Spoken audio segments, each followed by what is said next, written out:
Chapter 1. My family spent my 33rd birthday pretending I did not exist. Then 5 days later they chose my sister and Oppo's as fancy rooftop dinner over the biggest night of my career. I am Maren Keane, a trauma nurse in Chicago, the daughter they called practical, useful, and somehow still less. That same night, I walked onto a ballroom stage to accept a National Nursing Award. My speech hit NBC Chicago. My mother started choking at dinner.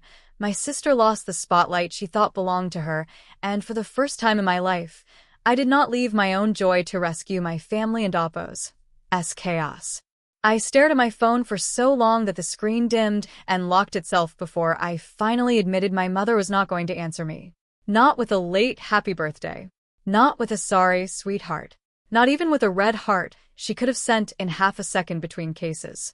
Just nothing. My 33rd birthday had been 5 days ago, and I had spent it the way I had spent most of my birthdays since nursing school. Alone in my apartment with takeout on the coffee table, hospital laundry in the hamper, and some documentary playing in the background, so the silence did not feel personal. I used to tell myself my family was busy. Then I got older and realized busy people still make time for what matters to them. I am a longtime specialist nurse with extensive experience. I know what it sounds like when a monitor changes pitch in a way no one else notices. I know the smell of blood under chlorhexidine, the weight of a trauma pager going off in the middle of a bite of stale cafeteria food, the look on a daughter's face when a doctor says we are doing everything we can that I know how to start in a rolling ambulance bay. I know how to hold pressure on a wound and answer a terrified family member at the same time. I know how to look calm when I am counting seconds in my head. And I know what it feels like to go home after saving someone's life and still be treated like the least impressive person in my family. A few weeks earlier, an older man had come into our ED after falling in his kitchen. He was awake, talking, annoyed at being there, the kind of patient people want to label as fine because it keeps the board moving. Lena Alvarez, one of our emergency medicine residents, had been ready to finish the workup and think about sending him home. His vitals were decent. His first exam looked clean enough. But when I leaned in to check him again, something felt wrong. His left pupil was just a little slower than the right. Barely noticeable. Easy to miss if you were looking for obvious disaster instead of subtle danger. Then I scanned his med list and saw he was on a blood thinner nobody had flagged in the room. I looked at Lena and said, I want a repeat neuro check and a head CT before anyone talks discharge. She glanced at me, then at the chart. He looks okay, Maren. He looks okay until he doesn't and Oppo's I said. Unequal pupils after a fall on anticoagulants is not okay. There was a beat of silence. She could have pushed back harder. Instead, she exhaled, nodded once, and said, fine. Let's rescan him. The CT showed an early bleed. By the time neurosurgery got involved, everyone in that room was moving faster. Later, Lena found me at the Pyxis and said, you were right. I should have listened sooner. I shrugged like it was nothing because in the ED, if you stop for praise every time you are right, you will never make it through a shift. But I remembered it, because that was what my job was. Seeing what other people missed before it became too late to matter. Try explaining that at a Keane family dinner. My older sister Vivian is the star of the family. She is a cardiothoracic surgeon with perfect posture, perfect hair, and a career trajectory my parents talk about like it is a moon landing. She had just been tapped as the incoming chief of cardiothoracic surgery at Lake Shore Heart Institute, which in my family ranked somewhere between sainthood and royalty. My younger brother Owen is a chief resident in neurosurgery. He is smart and kind in a soft, late-blooming sort of way, but for most of his life, he has moved through our family like water around a rock, going wherever the pressure already pointed. Usually, that meant siding with Vivian. My mother, Elise, is an anesthesiologist who can control a room with one look and make you feel judged without ever raising her voice. My father, Grant, built an orthopedic practice and a reputation on confidence, country club connections, and the belief that hard work should always look expensive. In my family, everything is measured in titles. Chief, chair, Attending, partner, published. prestigious. My work has never fit their vocabulary of importance. To them, I am competent, useful, hardworking, and still somehow less. My phone buzzed at last, and my stomach dropped before I even picked it up. Not my mother. The family group chat. Vivian had texted. Saturday, 7 o'clock, Asteroom. Be there. I have news. My mother replied almost instantly. Would not miss it. My father was next. Proud of you already. Then, Owen. I am in. Should we get there early? I watched the typing bubbles appear, vanish, reappear. I waited for one person to say anything about my birthday. Even something awkward. Sorry we missed it. Hope you had a nice night. Anything. Instead, the chat rolled on without me. Parking in River North was discussed. Champagne was requested. Owen guessed maybe Vivian had gotten a board appointment. My mother said she was too excited to sit still.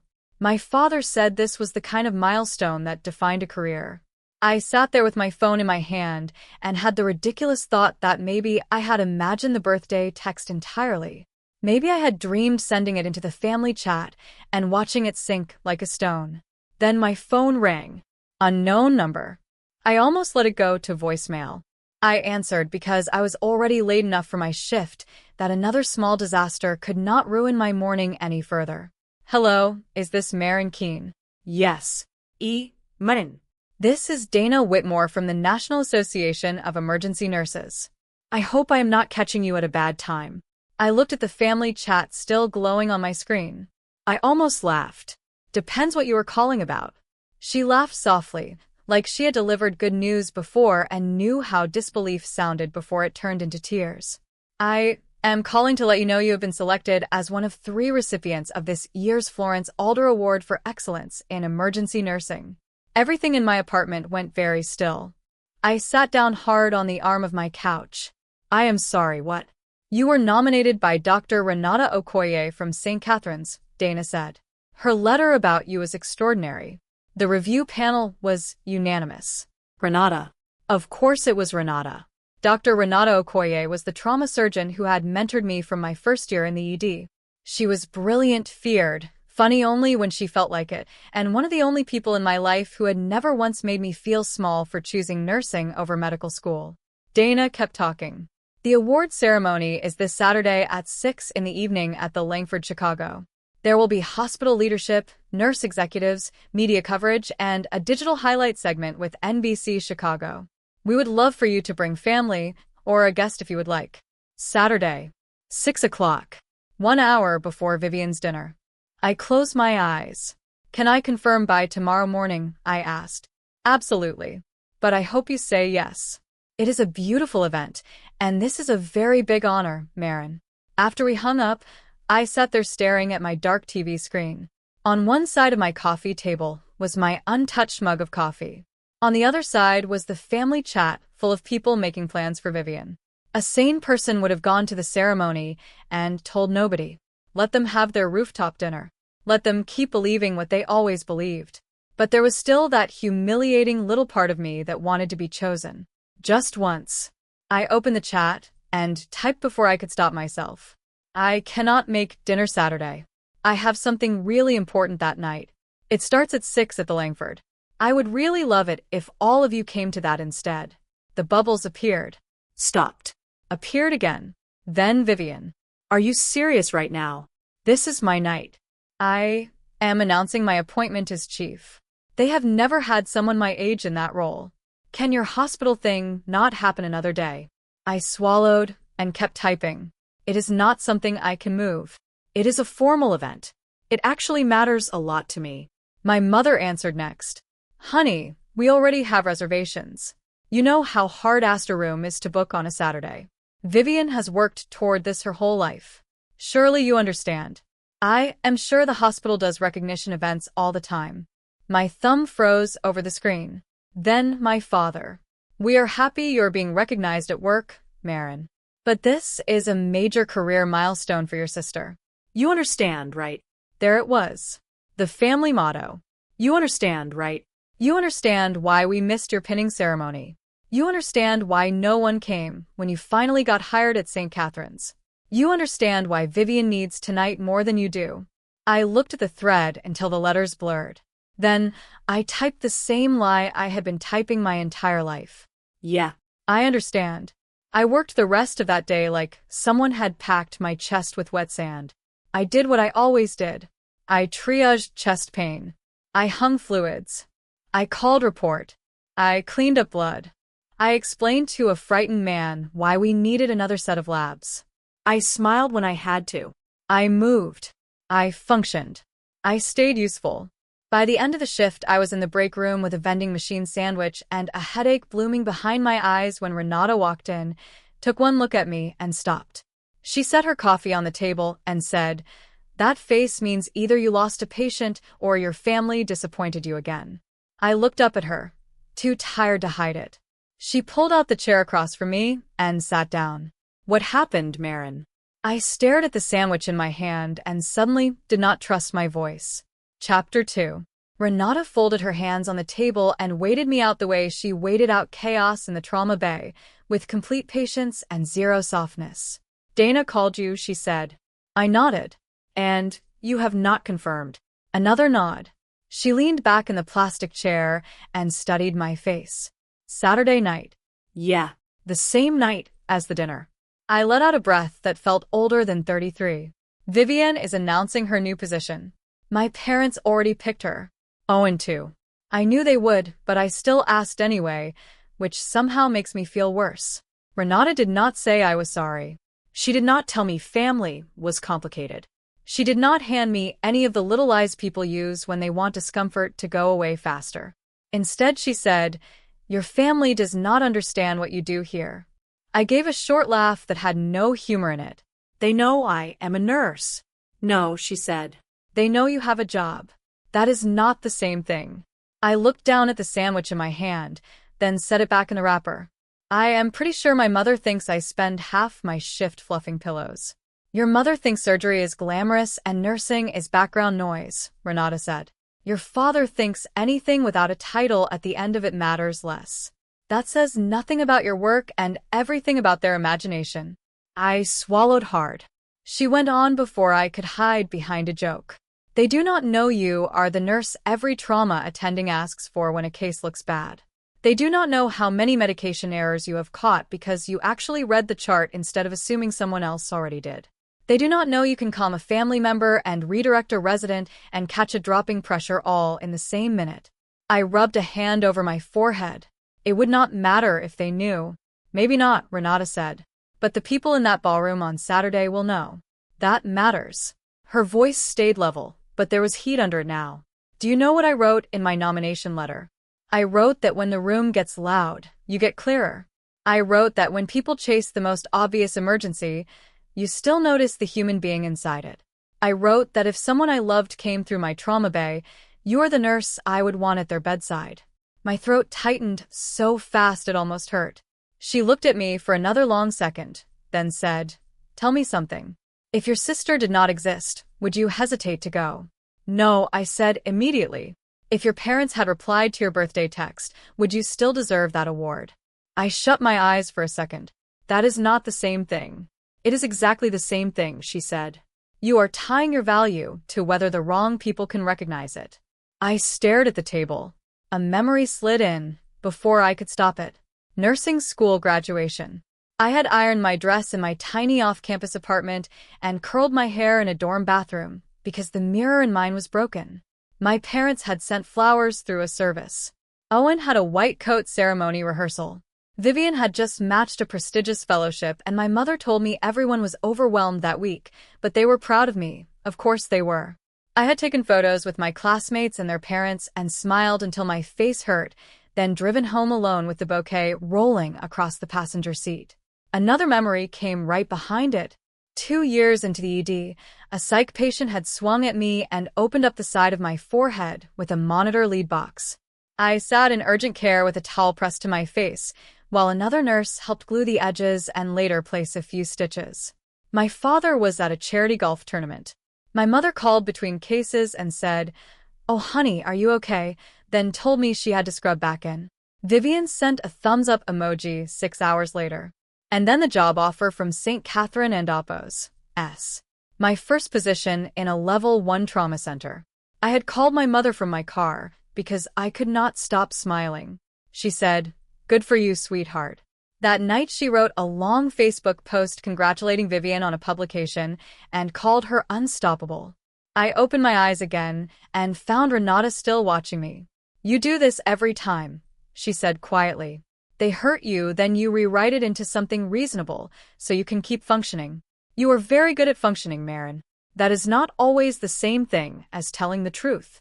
I laughed once, soft and bitter. "You should probably charge by the hour." "I am expensive enough already," she said, and for the first time that night I smiled. Then she leaned forward. "Listen to me carefully. You are going to that ceremony. You're going to let people who actually understand this work celebrate you. And if your family is not there, then they miss it. You do not." I sat with that for a long moment. The break room hummed around us, ice machine rattling, vending machine glowing in the corner, someone laughing too loudly in the hall outside. Finally, I pulled out my phone and scrolled to Dana Whitmore and Oppo's S number. Renata arched an eyebrow. Good. Dana answered on the second ring like she had been hoping. "Maren, I am so glad you called back." "I will be there," I said. "Saturday at 6. "Wonderful. And would you like to bring a guest?" Yes. Great. "Name?" "Dr. Renata Okoye." There was the sound of typing on the other end. "Wonderful choice. And who should I note her as? Colleague, mentor, guest?" I looked up at Renata. She was pretending not to listen and failing. "Family," I said. "The kind that shows up." When I hung up, she gave me a look that was almost gentle.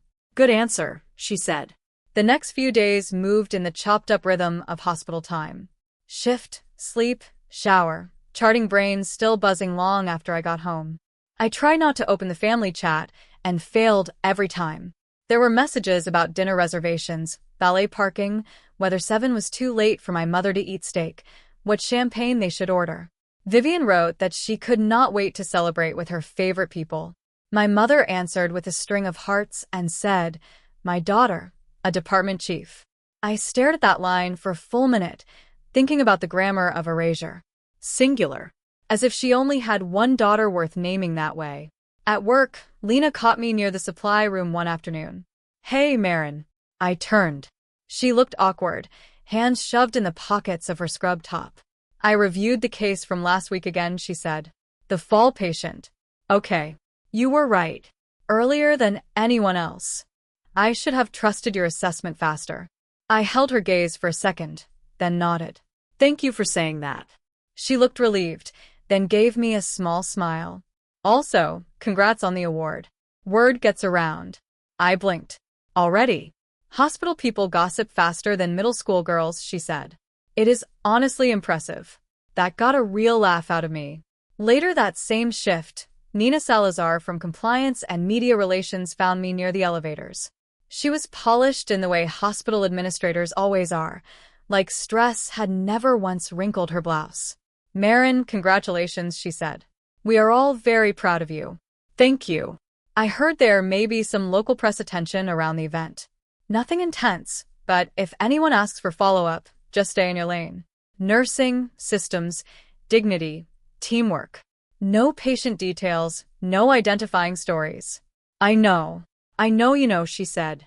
"I am saying it because my department exists to ruin everyone's fun in the most legally appropriate way possible." That made me grin. She lowered her voice a little. "For what it is worth, what Renata wrote about you is beautiful. You read it. This hospital reads everything worth reading," she said. Then she gave me a brief nod and moved on. On Friday night, I went shopping after work. I almost turned around twice in the parking garage. Buying a formal dress for myself felt strangely intimate, like admitting I deserved to take up visual space. I was used to spending money on compression socks, coffee, and things that made it easier to function through a 12-hour shift. Not silk, not color, not beauty. I tried on one dress that made me look like I was attending a law school fundraiser, another that fit perfectly and somehow still felt like a costume, then one deep blue dress that skimmed my body instead of swallowing it. It was elegant without trying too hard. It made me look like myself if myself had stopped apologizing. I stood in the fitting room for a long time staring at it. Then I bought it. Saturday morning I got my hair done for the first time in over a year. Not blown out for a wedding or pinned up because somebody else was getting married, but done for me. I kept the makeup simple.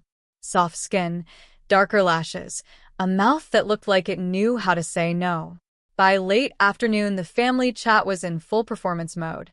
Owen said they should get to Astor Room by 6:45, so everything would be perfect before Vivian arrived. My mother wrote that she was so excited she could hardly sit still. My father said the Keanes were finally getting the kind of leadership recognition that matched our family name. Our family name. I set the phone face down on my vanity and finished my eyeliner with a steadier hand than I felt. At 5:30, Renata texted that she was downstairs. I slipped into the dress, took one last look in the mirror, and for one strange, suspended second did not recognize the woman looking back at me. Not because she looked different, but because she looked visible. Renata was waiting in her car at the curb. When I got in, she looked me over once and nodded with approval. "You look like someone people should be standing up for," she said. "That is either very kind or very threatening. With me, it can be both." I laughed, then immediately went quiet. She pulled away from the curb and merged into Saturday evening traffic. Downtown lights flickered in the distance. I watched a bus pass, then a couple on the sidewalk arguing over directions, then my own reflection in the passenger window. "Is this insane?" I asked finally. "Going to this thing while they are all downtown celebrating Vivian?" Renata kept her eyes on the road. "Do you want to be at their dinner?" No. "Do you wish they had chosen you?" Yes. That one landed harder. She nodded once. Both things can be true, but only one of those truths gets to decide where you go tonight. I sat with that as we crossed into the city. My phone buzzed again from the cup holder. Another family message lighting up the screen. I did not pick it up. The skyline sharpened ahead of us, glass and steel catching the last blue of evening. Somewhere east of US, in River North, my family was getting dressed to celebrate Vivian. Somewhere straight ahead, inside the Langford, a room full of people who actually understood my work was already filling up. I took a slow breath and turned my phone face down.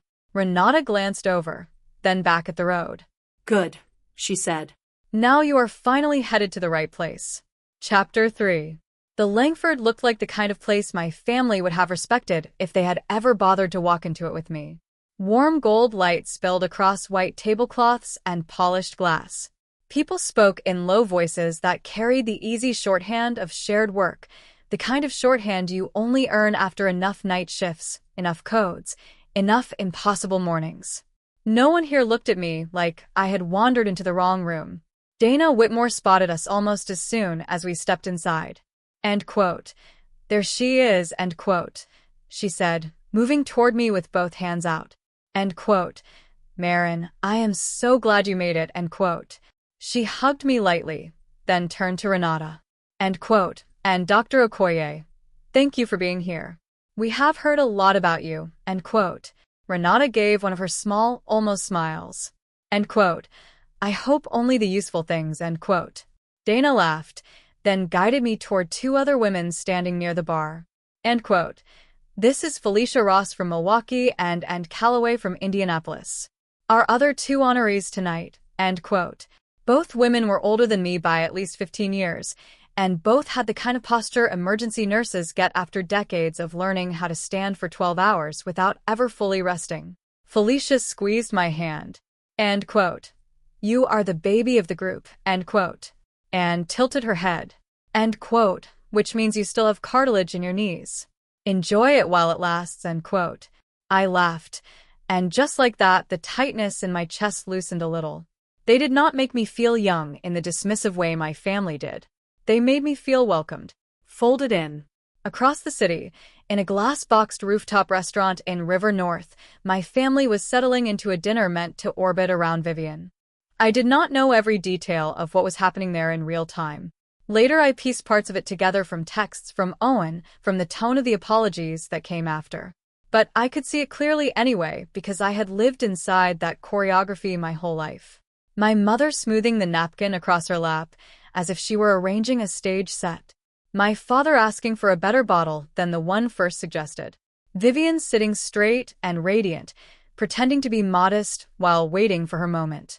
Owen glancing at the skyline and then back to his phone, present but not fully present as always. I could hear my mother saying something like, end quote, Maren has some hospital event tonight, but this is really Vivian and Oppo's as evening, end quote. I could hear my father answering with a pleased little hum. I could see Vivian accepting the center of gravity she had never once had to fight for. Back at the Langford, Dana pulled me gently aside before the ceremony started. End quote. Quick heads up, end quote, she said. End quote. NBC Chicago is posting a digital highlight package later tonight. Probably a little after 7 once they cut the clean segment. Just so you know, end quote. I nodded. 7 o'clock. Right about the time they would all be lifting glasses to Vivian. For 1 second the old reflex tried to rise in me. The one that measured my life against theirs even when I was standing in a room full of proof I did not need to. Then it passed.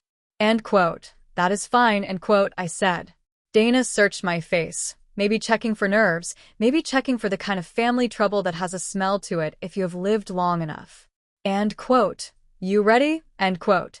End quote. No. End quote, I said. She smiled. End quote. Perfect. That usually means you care. End quote. The ceremony began at 6 sharp. There was a welcome from the president of the association, then remarks about emergency nursing, about staffing shortages, burnout, violence in healthcare, and the invisible labor nurses carry between all the measurable things.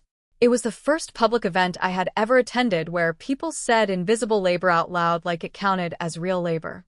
That alone nearly undid me. Then came the tribute videos. The screen lit up with different faces, patients, family members, co-workers. When Harold Patterson appeared, my breath caught. He sat in what looked like a quiet den, hands folded too tightly in his lap, wedding ring still on. End quote. My wife June was dying, end quote, he said. End quote. I was on the interstate trying to get there before she was gone. And this nurse called me from the room, so I could talk to her. She put the phone by my wife and Oppo's ear and stayed with her the whole time. She stayed after her shift ended. She made sure June wasn't in Oppo's alone, end quote. His voice shook. End quote. I don't and Oppo's know if Maren remembers me. She probably does this for people all the time. But I will remember her for the rest of my life. End quote. I pressed my lips together and looked down. Beside me, Renata and Oppo's hand found mine under the table and squeezed once. Not comfort exactly. More like witness. Felicia accepted her award first, then Anne.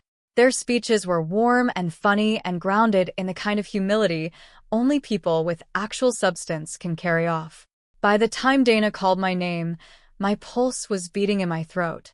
The Crystal Award was heavier than I expected when she placed it in my hands.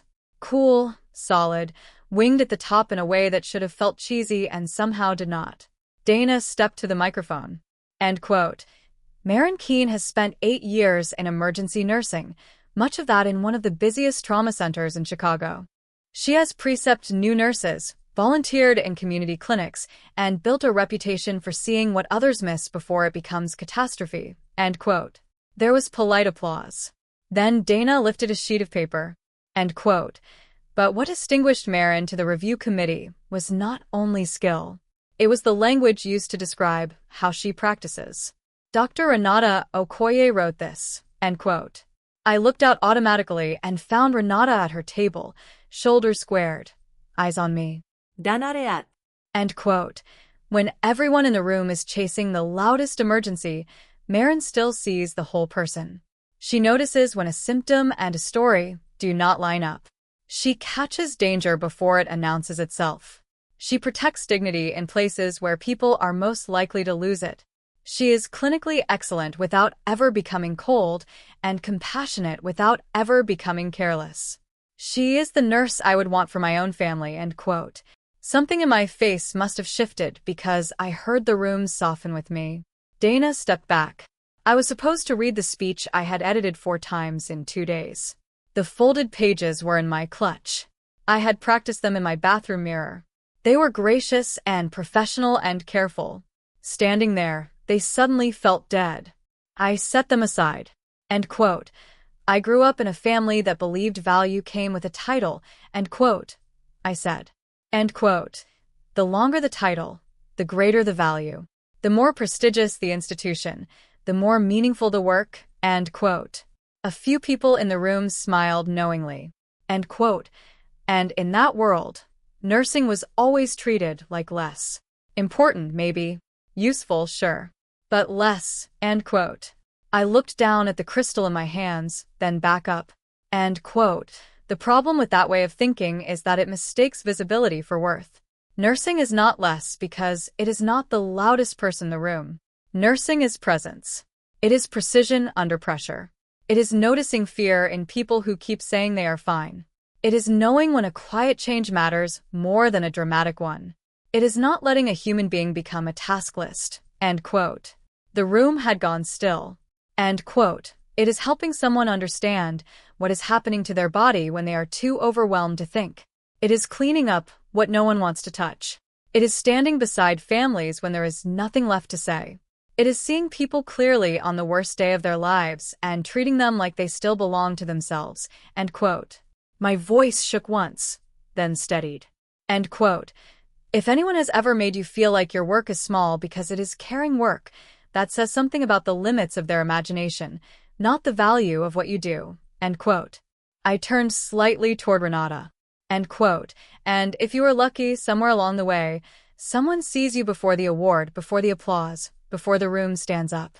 Someone sees you while you are still just doing the work. End quote. When I finished, there was a beat of silence, the kind that means people are still inside what you just said. Then the applause started and spread until most of the room was on its feet. Not all at once. Not theatrically. Just honestly. I walked off the stage feeling like my own body had become unfamiliar in the best possible way. At Asteroom, Vivian was preparing to own the next hour of her life.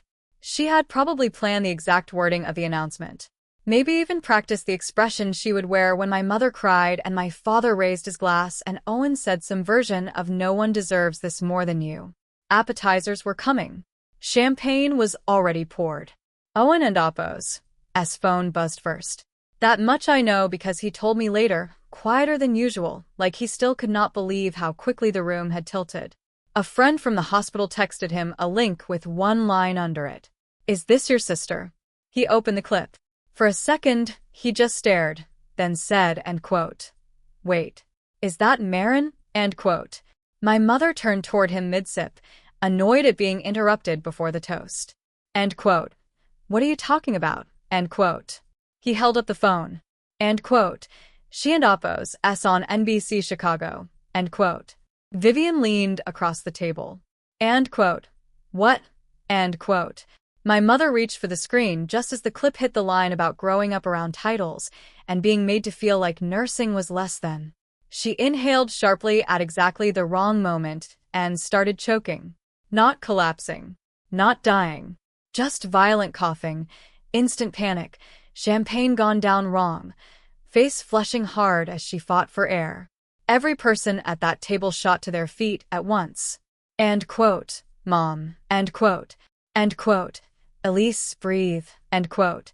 End quote. "Lean forward." End quote. A server appeared with water. Owen moved behind her on instinct, one hand hovering at her back, ready if he needed to do more. My father looked stunned and angry in the useless way men sometimes do when something emotional turns physical in public. Vivian stood frozen for half a second, furious not just because her mother was choking, but because the center of the room had shifted away from her before she ever got to claim it. My mother finally sucked in a full breath and coughed again, eyes watering. On Owen and Oppo's phone, I was still talking. Now there was no chance of recovering the mood. A couple at the next table glanced over. Then another. Not because everyone in the restaurant was magically watching me, but because one elegant family in the middle of a celebration had suddenly become a scene. My father took the phone from Owen, stared at the screen, then snapped, end quote. "Why didn't Oppo's she tell us this was national?" End quote. Owen looked at him like he could not decide whether to laugh or start a fight. End quote. "She did," end quote, he said. End quote. "She literally said it was important. She said it was a formal event. You all just decided it wasn't Oppo's important enough," end quote. My mother was still coughing lightly, one hand pressed to her chest. Shock and embarrassment were chasing each other across her face. Vivian said, end quote, "Can everyone please focus for 1 second, end quote." But nobody did. Back at the Langford, dessert plates had just started to land when Renata and Oppo's phone buzzed. She checked it, and one corner of her mouth moved. End quote. "What?" end quote, I said. She turned the screen toward me. A text from another trauma attending. "Tell Maren, she just wrecked our whole group chat. Everyone and Oppo's watching." Then my own phone started vibrating inside my clutch. Once, then again, then again. I pulled it out and stared. Missed calls from my mother. Missed calls from my father. 2 from Owen. 5 unread texts from Vivian. A handful from people at the hospital, then more from nurses I knew, then one from Nina that simply said, "You were excellent. Keep any interviews clean, and let me know if media escalates." I opened the family thread. My mother had written first, "Call me, please." Then my father, "Why did you not explain what this was?" Then Owen, "You did explain. They just didn't end Oppo's. Hear you." Then Vivian, "What the hell, Maren? You said hospital event. You let us walk into that restaurant blind. You ruined my night." I stared at the screen while more messages came in. Renata watched my face. End quote. "You okay?" end quote. I read the question 3 times in my own head before I answered it. And then, to my surprise, the answer was yes. End quote. "Actually," end quote, I said, sliding the phone back into my bag, end quote, "I think I am," end quote. She held my gaze for a second longer. End quote. "Good," end quote. I looked out across the ballroom, at the nurses laughing too hard from sheer exhaustion and relief, at Dana speaking with one of the honorees, and lifting her wine glass toward me from across the room. My family could panic without me for one night. Vivian and Oppo's dinner had fallen apart before she ever got to stand up and claim it. And for the first time in my life, I stayed exactly where joy had found me. Chapter 4. Morning light hit the crystal award on my coffee table before it hit me. For a second, I just lay there under the blanket, staring at the ceiling of my apartment, listening to the radiator knock and a bus groan somewhere out on the street. My body felt heavy in that familiar post-shift way, except I had not worked overnight. I had been celebrated. I had been seen. I had gone to sleep with my hair still pinned and my makeup half washed off like a woman who had stayed out too late for a very good reason. My phone was on the floor beside the couch where I had dropped my clutch the night before. It buzzed once, then again. I left it there. I got up, padded into my kitchen in bare feet, filled the kettle, and made coffee before I let anyone else and Oppo's regret into my day. That mattered more than it should have. For most of my life, any emotional weather coming from my family had outranked my own. If they were upset, I adjusted. If they were disappointed, I explained. If they ignored me, I got smaller and called it maturity. Not that morning. I sat on my couch and one of her caregivers were sharing it. Burned-out residents were sharing it. People I had never met were typing things like, "Finally somebody said what nurses carry, and this made me cry in my car before church." Mixed in with that were the predictable comments from people who needed the world arranged in strict ladders. Nurses always want credit. Doctors save lives. Nurses support them. This is why healthcare is so dramatic now. I read those without flinching, mostly because I had heard versions of them dressed up in more educated language my whole life. Then I saw Harold Patterson and Oppo's repost. "The woman in this video stayed with my wife when I could not get there in time. Some people do not understand what nurses do because they have never needed one in the darkest moment of their lives. I have. I will never forget her." I put the phone down for a second after that. Then came work. A text from Nina Salazar. "You were excellent. If media follows up, keep everything in the safe lane. Nursing, dignity, teamwork, systems. No patient identifiers, no specifics. Call me if anything gets annoying." Another from Lena. "I watched your speech twice. You said something I do not think I fully understood until now. Thank you. That one got me in a place I had not expected. Not because it was dramatic, but because it was honest." Then there was my family. 17 notifications. 5 voicemails.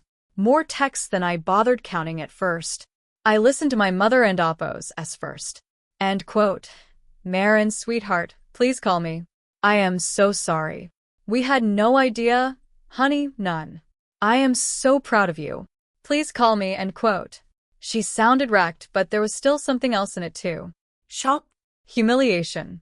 The rawness of someone whose private hierarchy had been exposed in public. My father was next. End quote. Maren, your mother and I would like to come by if you are willing. We made a mistake. A serious one, end quote. His voice sounded smaller than I was used to hearing from him, like he was speaking from somewhere without a podium under him. Owen and Oppo's voicemail was the only one that did not make me brace. End quote. Hey, it is me. I am sorry. Not just about last night. About a lot of things, actually. You did tell us. You were clear.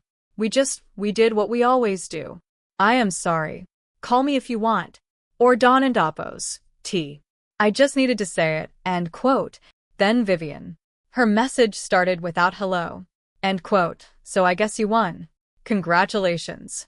You humiliated me in front of everyone I know and turned my announcement into a joke. Hope it was worth it, end quote. I saved that one. Not out of spite. Out of accuracy. By 11:30 I had showered, changed, and almost convinced myself I might get a few more quiet hours before dealing with them. At 12:27 there was a knock on my door. Not one knock, for in quick succession, then silence, then one more, like whoever stood outside could not decide if they had the right to be there. I opened the door, and all four of them were in the hallway. My mother looked like she had not slept. My father looked pressed and composed in the way he got when he wanted to project control and did not quite have it. Owen looked uncomfortable and sincere. Vivian looked furious that she was standing in my building at all. My mother moved first. End quote. Oh, sweetheart, end quote. She wrapped her arms around me before I could stop her. I stood still through it, arms at my sides, and after a second she let go. End quote. Can we come in, end quote, my father asked. I stepped aside. My apartment had never seemed smaller than it did with my family inside it. My second-hand couch. My narrow bookshelves. The framed print over the radiator I had bought at a street fair for $20 because it made me happy. My mother noticed the award on the coffee table immediately. She picked it up with both hands. End quote. It is beautiful, end quote, she whispered. End quote. It is, end quote, I said. No one sat down at first. The room was too charged for comfort. Finally, Owen took the armchair. My father stood by the window. Vivian stayed near the door, with her arms crossed. My mother kept holding the award as if she had earned the right to touch it. My father cleared his throat. End quote. Maren, we wanted to come in person because this is not something we should try to say over the phone, end quote. I said nothing. He looked at the award, then at me. End quote. If we had understood how significant this was, end quote. I cut him off before I even thought about it. End quote. Would you have come if there had been no cameras, end quote. He stopped. I took a step toward him. End quote. If there had been no NBC clip, no restaurant, no people staring at you, no one outside the family seeing any of it, would you have come to that ballroom, end quote. Silence. My mother opened her mouth. Closed it. That was my answer. End quote. I told you it was important, end quote, I said. End quote. I told you it was a formal event. I told you it mattered to me. The problem is not that you did not know. The problem is that you decided it did not matter enough, end quote. End quote. Honey, end quote. My mother said, tears already gathering, end quote. We did not understand, end quote. I looked at her. End quote. You understood enough to answer Vivian in 10 seconds. You understood enough to make reservations, plan champagne, and build a whole night around her. You just did not think my thing counted, end quote. My father lifted a hand, trying to slow the room down. End quote. We are not saying we handled this well, end quote. End quote. No, end quote, I said. End quote. You are calling it a mistake because mistakes are easier to forgive than patterns, end quote. Vivian let out a sharp breath. End quote. Oh my God, Maren, do you hear yourself? Pattern. Really, end quote. I turned to her. End quote. Yes. Really? End quote. I counted on my fingers without taking my eyes off her. End quote. My birthday. Nursing school graduation. The night I got attacked at work and ended up needing stitches. The day I signed at St. Catherine and Oppos. S. Every single time there was a choice between me and the version of success this family likes best, I was expected to understand. End quote. My mother and Oppos. S. face crumpled. End quote. Please do not do that. End quote. End quote. Do what? End quote. End quote.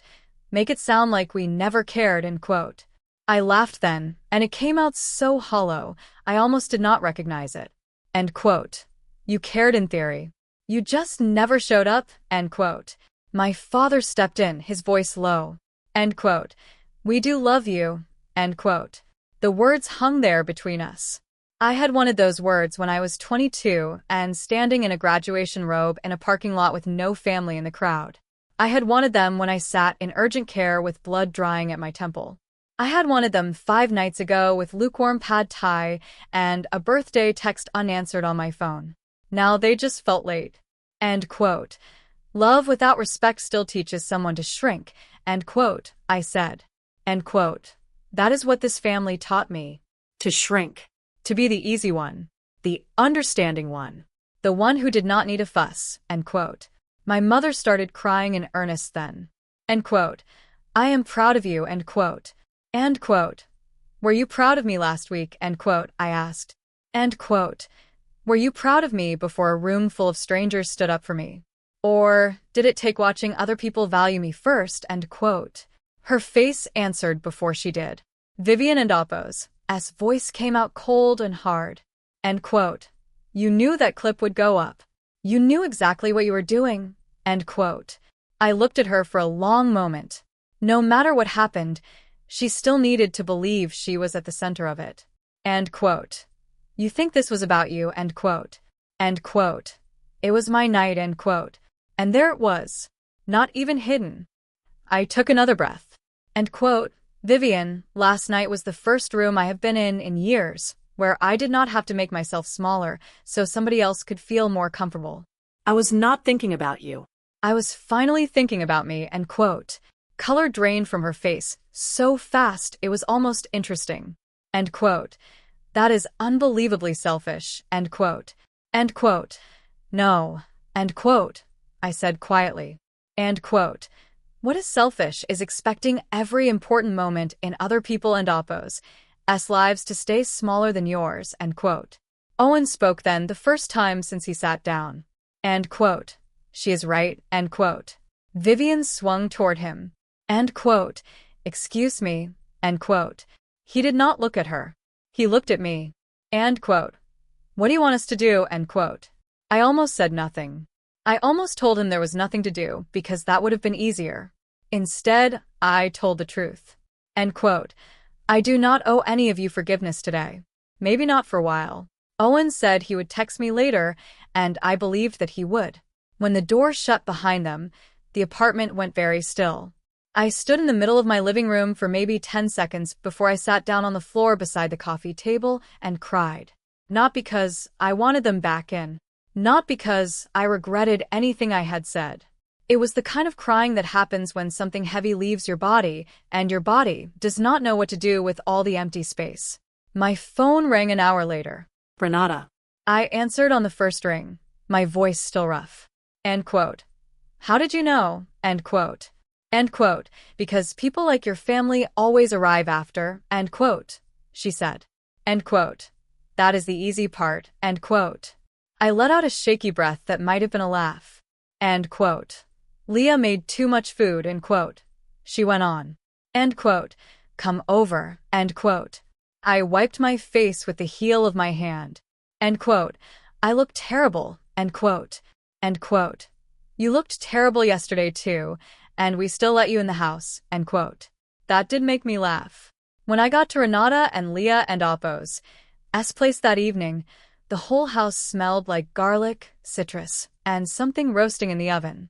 Leah opened the door in socks and a loose sweater and handed me a glass of wine before I was even fully inside.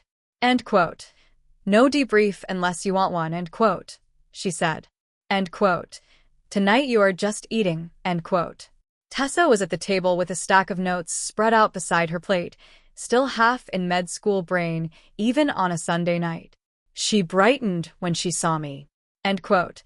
Mom said your speech made half the nurses in Chicago cry, end quote. Renata walked in behind her and deadpanned, end quote. Only half. We are clearly underperforming, end quote. I laughed. And just like that, the knot in my chest loosened again. We ate dinner. Leah asked me nothing about my family. Tessa asked if the award meant I would finally admit trauma nurses were the backbone of civilization. Renata rolled her eyes and told her to stop trying to recruit me into her personal religion. At one point I looked around that table and realized something so simple, it almost hurt. No one here was asking me to prove why my work mattered. No one here was ranking me. No one here was waiting for me to become more impressive before deciding I deserved warmth. I sat there with a plate in my lap and a glass of wine warming in my hand, listening to Leah argue with Renata about whether her roast chicken counted as a personality trait, and for the first time all day, my breathing felt easy. Chapter 5. Monday morning, the emergency department had no interest in my personal growth. The ambulance bay doors kept opening. The board kept filling. Someone was vomiting in triage. Somebody else was shouting for pain meds. A resident was asking for a second set of hands in trauma too. The monitor alarms sounded exactly the same as they had before a ballroom full of people stood up for me, which turned out to be one of the most comforting things in the world. I changed into scrubs, clipped my badge on, tied my hair back, and stepped into the current. Halfway through the shift, one of the newer nurses caught me by the med room. And quote, "Hey, Maren," end quote. I looked up from the Pixis screen. End quote. "Yeah," end quote. She hesitated, then smiled in that embarrassed way people do when they are trying to be sincere without sounding dramatic. End quote. "I saw your speech. My mom sent it to me before I even got off orientation. I just wanted to say it mattered." End quote. Something in my chest went warm. End quote. "Thank you," end quote, I said. End quote. "That means more than you think." End quote. She nodded quickly and went back to work. Later that afternoon, Lena found me outside a patient room, chart in hand. End quote. "Got a second," end quote. End quote. "Depends. Is this a fun second or a terrible one?" End quote. She almost smiled. End quote. "Quality review on the Fallon case came back." End quote. That got my attention. The older man with the head bleed had been named Arthur Fallon. Internal safety had reviewed the timeline because the difference between discharge and disaster had come down to minutes, and one nurse saying no, run that again. Lena held out the paper. End quote. "They wrote that your reassessment and escalation were the deciding factors. If you had not pushed for a repeat neuro exam and imaging, he likely would have been discharged before the bleed declared itself." End quote. I took the sheet but did not really need to read it. I could see it in her face before my eyes hit the words. She swallowed. End quote. "You were right, and not in a vague, intuitive way. In a specific patient safety way. I should have listened faster." End quote. I folded the paper once. End quote. "Thank you for saying that." End quote. End quote. "I keep thinking about what you said in your speech." End quote. She said. End quote. "About people mistaking visibility for value. I think medicine does that a lot." End quote. End quote. "Yeah," end quote, I said. End quote. "It does." End quote. She nodded, then tapped the chart against her thigh. End quote. "For what it is worth, I am learning." End quote. That was the most anyone in my family had said that sounded like real change, and it was coming from a 31-year-old resident in wrinkled scrubs. 3 days later, my mother texted. Not an apology this time. Not a tearful paragraph. Just one question. "Would you ever let me see what you actually do?" I stared at the message for a long time. Then another came through. Not casually. Not as your mother dropping by. Through whatever the proper process is. I am asking seriously. That mattered too. I walked down the hall to Nina and Oppo's office that afternoon and leaned in the doorway. End quote. Tell me there is a version of hospital policy where an anesthesiologist mother can observe an ED shift without all of us ending up on the evening news, end quote. Nina looked up from her laptop. End quote. That depends. Is the anesthesiologist mother yours? End quote.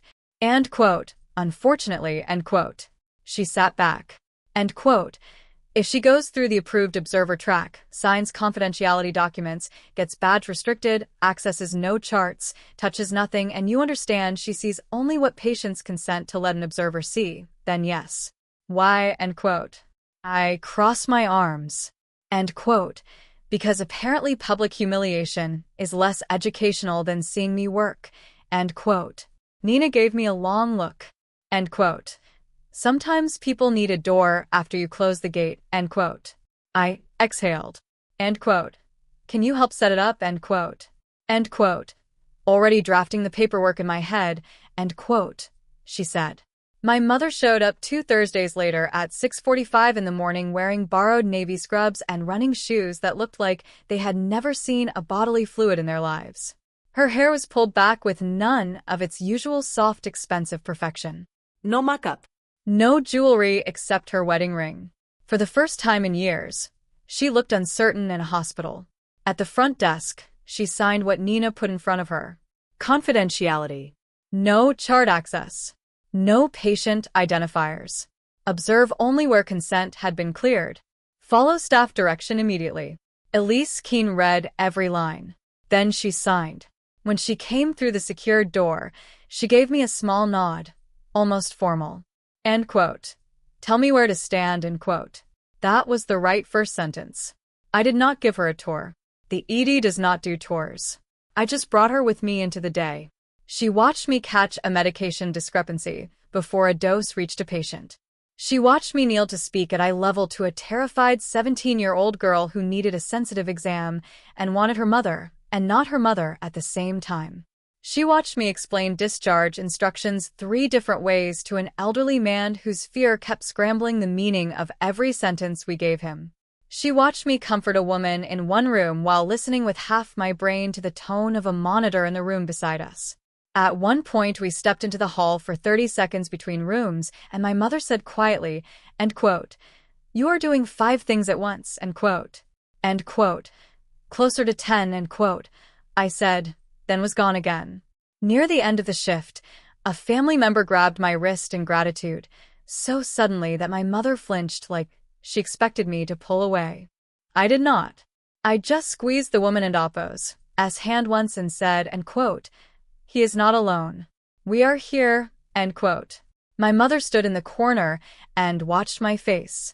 In the break room after 12 hours, we sat with burnt coffee and silence for a minute. Then she said, end quote, "I was wrong," end quote. I looked at her. Not just sorry. Not embarrassed. Wrong. End quote. I thought I understood hospitals because I have spent my entire life in them, end quote, she said. End quote. I thought if I did not see something, it probably was not very important. But you, end quote, her voice caught. End quote. Owen did not come with her. That was what made me trust him more.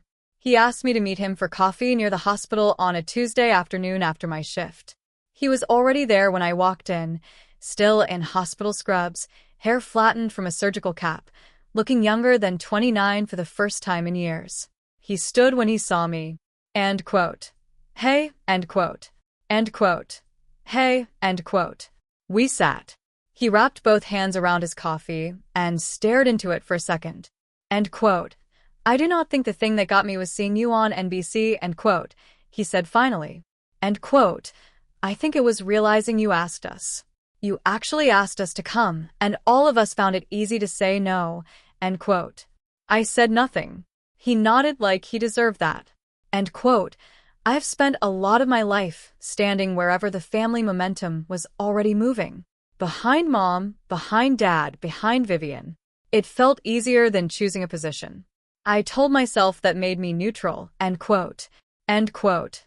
It made you absent, end quote, I said. He winced once. End quote. Yeah. I know, end quote. He looked up then. End quote. I cannot fix all of it. I know that. But I can stop doing that. If Vivian rewrites what happened, I will say she is wrong. If mom and dad slide into old patterns, I will call it out. I should have been doing that years ago, and, quote, for the first time in a long time, I believed him, and, quote, what I need, end quote, I said, end quote, is not pretty language. It is truth. When people tell my story like I was being dramatic or difficult or ungrateful, do not let that stand. End quote. He nodded. End quote.